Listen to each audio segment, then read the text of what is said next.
Homeowners are telling you that the scheme isn't working. That's the nuts and bolts of this here. Everybody can tell you this. 1,300 people turned up in Inishowen telling us that the scheme wasn't working. 500 turned up in Mayo telling us the scheme wasn't working. The scheme is not working. It locks people out.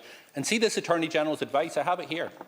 His advice was very clearly aimed at keeping people out of the scheme, trying to limit the exposure. And tell me this, Tánaiste, how is it legal advice for the Attorney General to call into question the competence of certified engineers? How is it legal advice for the Attorney General to call into competence the staff that we have working in our local authorities in Donegal or elsewhere?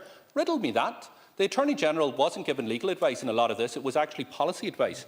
But where he did give legal advice, in this chapter, chapter 23 of his legal advice, he says, I believe it's important to urgently engage competent local solicitors. He goes on to say, in terms of quarries, block manufacturers, he says there's considerable urgency with this because for any claims that are not statute barred, it would be necessary to issue proceedings urgently to avoid them being statute barred. He goes on to talk about Cassidy's quarries. He questions whether they're attempting to avoid liability by going into liquidation, but he says that even if they do go into liquidation, you can still pursue them. Now, I put it to you, 3 years on, Tánaiste, you have locked thousands of people out of this scheme, but 3 years on, what have you done to pursue the wrongdoers, the block manufacturers, the quarry manufacturers that the Attorney General told you 3 years ago to urgently pursue?